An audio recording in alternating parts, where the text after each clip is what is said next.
जय श्री राम। शंखनाद में आपका स्वागत है।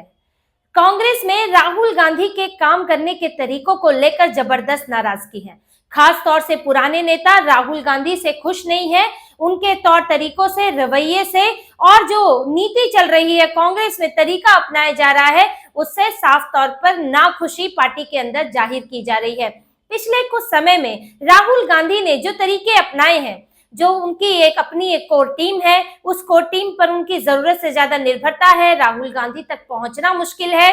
कहीं कहीं पर वही टीम एक तरफा फैसले ले लेती है और कुछ जगह ऐसी हैं जहां पर फैसले ही राहुल गांधी नहीं ले पा रहे हैं, तो वो अटके हुए हैं और इस कारण पार्टी के नेता जो है अब परेशान हो गए हैं और पुराने नेताओं ने इसको लेकर अपना गुस्सा भी जाहिर किया। और देखिए, पार्टी अंदर से उबल रही है, एक ज्वालामुखी पक रहा है, उबल रहा है और कभी भी बड़ा विस्फोट हो सकता है।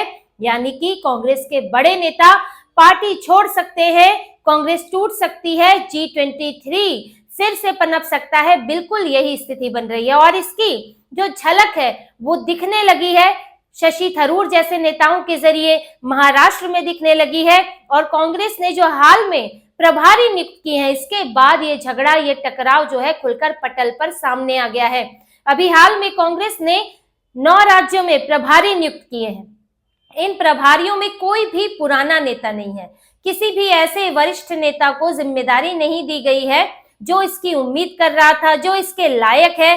कांग्रेस में राहुल के जो चमचे हैं, जो उनकी कोर टीम के करीबी हैं या जो नए नेता हैं, पहली बार प्रभारी बन रहे हैं, उनको जगह दी गई है।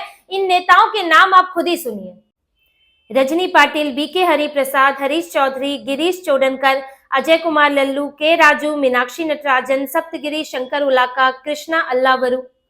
अब इसमें अधिकतर राहुल गांधी के करीबी हैं और कुछ जो है वो प्रियंका वाड्रा के करीबी हैं। इनके अलावा और किसी को जगह इसमें नहीं मिली है। अब इनकी अपनी क्षमताएं हो सकती है, ये नेता अपनी जिम्मेदारी अपने स्तर से संभालेंगे, वो एक अलग बात है, लेकिन पुराने नेताओं की भी पार्टी में आपको उनके अनुभव की भी जरूरत है, तो उनको भी इस वक्त महत्वपूर्ण पद मिलना चाहिए। वो सामान्य कार्यकर्ता की तरह काम नहीं कर सकते। लेकिन ऐसे में मनीष तिवारी जैसे नेता हैं, शशि थरूर जैसे नेता हैं, इनको कोई जगह नहीं दी गई, ना प्रभारी बनाया गया है, अध्यक्ष कहीं के नहीं है और पार्टी में महासचिव की भूमिका भी नहीं है, तो इनके लिए क्या है पार्टी में। और इसीलिए इन नेताओं ने विरोधी रुख भी अपना लिया है। और इन्हीं की बात नहीं है, और भी ऐसे नेता हैं जिनके सुर अब विरोधी सुर अब साफ दिखने लगे हैं। ये प्रभारी नियुक्त करने से पहले कांग्रेस की सांसदों की बैठक हुई थी, 99 सांसदों की बैठक की थी, राहुल गांधी ने बैठक ली थी, लेकिन उसमें भी हंगामा हुआ, जोरदार हंगामा हुआ। सांसदों ने अपनी बात रखी और यही बात उसमें भी सामने आई कि कई लोगों को नजरअंदाज किया जा रहा है। पार्टी में कुछ लोग हावी हो गए हैं और राहुल गांधी के सिर पर सवार हो गए हैं, राहुल गांधी उन्हीं के कहने पर चल रहे हैं। तो इसी वजह से पार्टी की लगातार हार हो रही है, चाहे वो हरियाणा में जहां जीतने की पूरी स्थिति बना रखी थी लेकिन हार गई, उसके बाद हरियाणा में कोई फैसला नहीं ले पा रही है भूपेंद्र सिंह हुड्डा को लेकर या कुमारी शैलजा को लेकर, कांग्रेस वहां पर अटकी पड़ी है। महाराष्ट्र में लोकसभा में स्थितियां अनुकूल थी, तो लेकिन विधानसभा में क्या हाल कर दिया कि कांग्रेस के वहां पर बहुत बुरे हाल हो गए। आपके हाथ से छत्तीसगढ़ पहले ही चला गया, आप मध्य प्रदेश में है नहीं, राजस्थान से गायब है। तो कांग्रेस की बुरी स्थिति, उसके पीछे जो है कांग्रेस के फैसले, राहुल गांधी के नेतृत्व पर सवाल उठे, मनीष तिवारी ने भी सवाल उठाए। और उसका नतीजा क्या हुआ? नतीजा ये हुआ कि मनीष तिवारी की, उनकी बेटी की शादी थी दिसंबर में, और उनकी शादी में जहां कांग्रेस के बड़े बड़े नेता आए और महाराष्ट्र से भी नेता आए, लेकिन राहुल गांधी नहीं गए। ये बहुत सोचने वाली बात है। मनीष तिवारी कांग्रेस के वरिष्ठ नेता है, कई पदों को संभाल चुके हैं, लेकिन उनकी बेटी की शादी में राहुल गांधी नहीं गए, जबकि राहुल गांधी स्वरा भास्कर की शादी में गए थे। राहुल गांधी जयपुर गए थे, जहां उनके भांजे रेहान वाड्रा के दोस्त और एक चाय व्यापारी हैं अमित गोयल, उनके बेटे की शादी में गए थे। और ये जो व्यापारियों का विरोध करते हैं और बड़ा कैपिटलिज्म कहते हैं, लेकिन अमित गोयल इनको व्यापारी नहीं लगे। रेहान वाड्रा का तो नाम लिया गया, लेकिन बात थी कांग्रेस से नजदीकी, तो ये अमित गोयल के घर में शामिल हुए, उनकी शादी में जयपुर गए, लेकिन मनीष तिवारी की बेटी की शादी में इनसे शामिल नहीं हुआ गया। और राहुल गांधी वहां नहीं गए, प्रियंका वहां नहीं गई, सोनिया गांधी वहां नहीं गई और कांग्रेस के जबकि दूसरे नेता वहां गए। तो इससे खटपट साफ दिखती है कि इतने बड़े नेता की शादी, उनके घर की शादी में राहुल गांधी ने जाना जरूरी नहीं समझा। और यहाँ जब एक तरफ मनीष तिवारी है तो दूसरी तरफ शशि थरूर भी है। शशि थरूर से अनबन तो तभी से थी जब उन्होंने अध्यक्ष के लिए मल्लिकार्जुन खड़गे के खिलाफ जो है चुनाव लड़ा था। वहीं से कांग्रेस और राहुल गांधी, कांग्रेस तो छोड़ दीजिए, राहुल गांधी के निशाने पर वो थे। लेकिन इसके बाद मामला थोड़ा शांत हुआ। प्रियंका वाड्रा के चुनाव में भी शशि थरूर ने मदद की। लोकसभा चुनाव में जो है कांग्रेस के लिए वहां पर चेहरा है वो, उन्होंने अपनी सीट पर भी काफी मेहनत की। इसके अलावा प्रियंका वाड्रा जब वहां बाद में भी गई, वहां पर जो बाढ़ के बाद वहां हालात बने थे उसमें जो है लोगों की मदद करनी थी, लोगों को सामान बांटना था, उसमें शशि थरूर जो है शामिल हुए।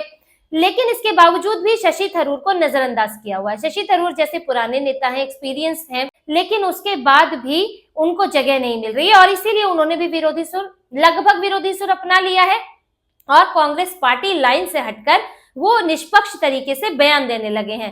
क्योंकि कांग्रेस का तो रवैया यही है, हर बात पर विरोध करो। पीएम मोदी का, बीजेपी का, अच्छी पॉलिसी, बुरी पॉलिसी, अच्छे फैसले, बुरे फैसले, सब कुल मिलाकर विरोध में चला जाता है। उनका एक ही तरीका है, विरोध करना, कमियां खोजना। लेकिन शशि थरूर ने इससे अलग तरीका अपनाया। उन्होंने पीएम मोदी की जो अभी अमेरिका यात्रा हुई उसकी तारीफ की। पूरी कांग्रेस दिन रात यात्रा पर सवाल उठा रही थी। वीडियो इस तरह के चला रहे थे, छोटे मोटे बचकाने से वीडियो, जिसमें फ्रांस के प्रधानमंत्री हाथ नहीं मिला रहे हैं पीएम मोदी से, काट छाट करके वीडियो चला रहे हैं, जबकि दोनों एक साथ समारोह में आए हैं तो बार बार हाथ तो नहीं मिलाते रहेंगे। वहां पर अडानी को लेकर बात हुई तो पीएम मोदी ने बोला कि ये व्यक्ति विशेष का मामला है, इसलिए उन्होंने इसके लिए पर्सनल मैटर इस्तेमाल किया शब्द। उनका कहना था कि जब दो बड़े लीडर मिलते हैं वो किसी व्यक्ति को डिस्कस नहीं करते हैं। अडानी पर सवाल उठा था, देश पर सवाल नहीं उठा था, तो अडानी को लेकर वो क्यों चर्चा करेंगे उस मीटिंग में? अगर चर्चा करते तो भी उठता कि देखो अमेरिका के राष्ट्रपति की चर्च के सामने जो है अडानी का मुद्दा उठा रहे हैं खुद पीएम मोदी, तो भी ये सवाल उठाते। तो ये कांग्रेस तो दिन रात पीएम मोदी पर सवाल उठाने में लगी थी। लेकिन शशि थरूर ने क्या कहा? उन्होंने कहा कि ये जो दौरा है पीएम मोदी का ये सफल रहा, भारत के लिए इसमें अच्छी चीजें निकल कर आई। उन्होंने ये भी कहा जो व्यापार और टैरिफ को लेकर अगले 9 महीने में दोनों देशों के बीच में वार्ता होगी, ये बहुत अच्छा जो है भारत ने अपने लिए एक अच्छा फैसला करवाया है, भारत के पक्ष में गया है। जो ट्रंप ने कहा था रेसिप्रोकल टैक्स लगेंगे, पीएम मोदी से मिलने से पहले ट्वीट कर दिया था कि उसी तरह टैक्स लगेंगे जैसे भारत लगाता है। भारत जो है वो बहुत ऊंचे दरों पर टैरिफ लगाता है। ट्रंप के इस ट्वीट के बाद तो कांग्रेस जो है वो बल्ली उछलने लगी कि अब तो भारत पर टैरिफ लग जाएगा, भारत का सामान महंगा हो जाएगा और जो है पीएम मोदी जो है वो फंस जाएंगे, हमें बुराई करने का मौका मिलेगा। लेकिन इसके बाद हुआ क्या? इसके बाद कोई तत्काल टैरिफ नहीं लगा है और व्यापार और टैरिफ पर चर्चा होगी 9 महीने के अंदर। और इसी बात की उन्होंने तारीफ की शशि थरूर ने। उन्होंने अवैध प्रवासियों का मुद्दा भी उठाया और ये कहा कि इसकी चर्चा ट्रंप से की जानी चाहिए थी। उन्होंने दोनों बातें कही, लेकिन कांग्रेस तो इस पर आग बबूला हो गई और शशि थरूर का विरोध करने लगी। लेकिन शशि थरूर कहाँ रुकने वाले थे? शशि थरूर ने केरल में जो पिनाराई विजयन की सरकार है, लेफ्ट की सरकार है एलडीएफ, उसकी तारीफ कर दी, इंडस्ट्रियल ग्रोथ की वहां पर तारीफ की, स्टार्टअप्स की तारीफ की। जो उद्यमी बनाने के लिए स्टार्टअप वहां पर शुरू किए जा रहे हैं उसमें सरकार जो मदद कर रही है उसकी तारीफ की। वहां के विकास को ट्रांजिशनल कहा कि एक बड़े स्तर पर यहाँ विकास हुआ है, बदलाव हुआ है, तो उन्होंने वहां तारीफ की। यूडीएफ ने भी मौका नहीं छोड़ा, तो यूडीएफ ने कह दिया कि कांग्रेस के झूठ का पर्दाफाश हो गया है, उनके ही नेता तारीफ कर रहे हैं। अब इस पर कांग्रेस से कहां सहन होता? तो कांग्रेस ने अपने मुखपत्र में, केरल से अपने मुखपत्र में शशि थरूर के खिलाफ बयान दिया। उनका नाम नहीं लिया, लेकिन ये लिखा कि ये जो आपने उनके आंकड़ों पर सवाल उठा दिया, जो उन्होंने केरल के औद्योगिक विकास स्टार्टअप को लेकर आंकड़े दिए, तो उस पर कांग्रेस ने खुद सवाल उठा दिया। और इसके अलावा यूथ कांग्रेस ने पत्र भी लिखा। भले ही जयराम रमेश कहें कि हमारी पार्टी में सबको कुछ भी बोलने की स्वतंत्रता है, लेकिन पार्टी के विचार अलग है, अब स्वतंत्रता है तो मुखपत्र से ही उनकी बुराई क्यों करा रहे हैं? आपको इतना बुरा क्यों लग रहा है? जब आपके प्रवक्ता ने कह दिया कि हमारे विचार अलग है उनसे, पार्टी के विचार अलग है, तो मुखपत्र से बुराई कराने की क्या जरूरत है? तो कांग्रेस जो है इस वक्त शशि थरूर और कांग्रेस के बीच में जबरदस्त लड़ाई चल रही है। 36 का आंकड़ा चल रहा है और शशि थरूर ऐसा लगता है कि वो अपने लिए विकल्प खोज रहे हैं, चाहे वो लेफ्ट में खोजे या बीजेपी में खोजे, क्योंकि वो कांग्रेस से पूरी तरह नाखुश है। इसलिए पार्टी लाइन के इतर उन्होंने एक राय रखी है, इसको निष्पक्ष राय भी कह सकते हैं, क्योंकि जो उन्होंने एक आर्टिकल लिखा एलडीएफ के लिए, इंडियन एक्सप्रेस में आर्टिकल लिखा था जिसमें तारीफ की थी, उसमें उन्होंने जहां तारीफ की है वहां पर कुछ सवाल भी उठाए। इसी तरह से पीएम मोदी की तारीफ की, यूएस को लेकर तो सवाल भी उठाए। लेकिन कांग्रेस को निष्पक्ष विचार जो है वो सहन नहीं होते हैं और इसीलिए अपने ही नेता के पीछे पड़ गई है।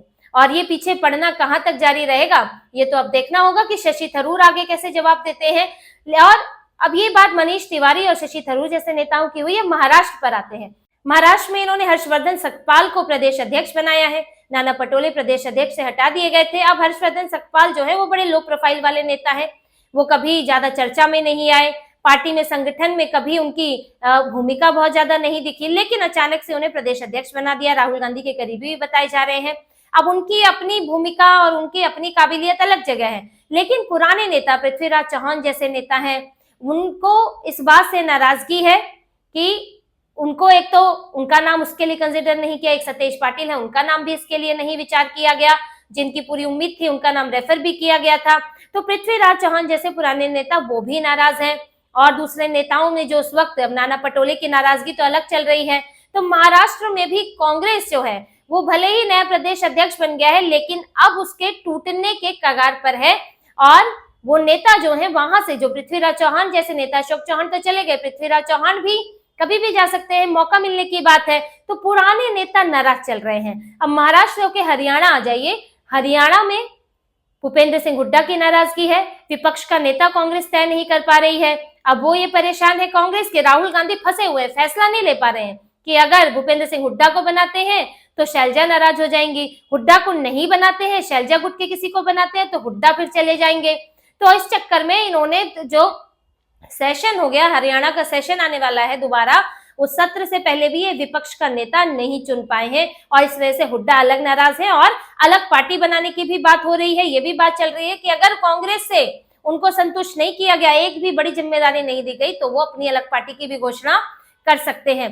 तो कांग्रेस हर तरह से, उनके नेता नाराज हैं, राज्यों के स्तर पर, राष्ट्रीय स्तर पर नेता नाराज है। शशि थरूर जैसे नेता जिन्होंने अध्यक्ष का चुनाव लड़ा और उनको 1000 वोट मिले थे। देखिए, शशि थरूर भले ही वो इस तरह के नेता नहीं है जो आए दिन हेडलाइंस में रहते हैं, वो जो बहुत ज्यादा बड़बोले हैं, ऐसे नहीं है, लेकिन पार्टी के अंदर जो है उनका भी एक आधार है। जब उनको 1000 वोट मिले तो वो ऐसे नहीं मिले। ये नेता जो है, ये कार्यकर्ता वोट नहीं देते, ये जिला स्तर पे जो पदाधिकारी हैं और जो दूसरी पार्टी में बड़े पदाधिकारी इसके लिए वोट देते हैं और उनको 1000 वोट मिलना भी बड़ी बात थी, जबकि उन्हें सोनिया गांधी, राहुल गांधी कोई इस पद के लिए पसंद नहीं कर रहा था। तो यानी कि उनका भी एक आधार है और मल्लिकार्जुन खड़गे के खिलाफ भी एक आधार है कांग्रेस में। तो अगर शशि थरूर जाते हैं तो वो अकेले हो सकता है ना जाए, उनके पीछे कुछ और लाइन भी लग सकती है। तो ये सारी चीजें इस वक्त कांग्रेस में पक रही हैं।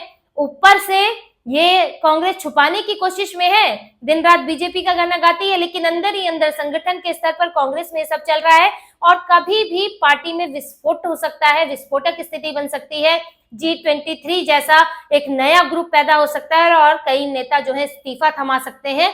तो इसी तरह की और खबरें और विश्लेषण आपके लिए लाते रहेंगे। हमसे जुड़े रहिए, सब्सक्राइब कीजिए, कमेंट कीजिए। बहुत बहुत धन्यवाद। जय श्री राम।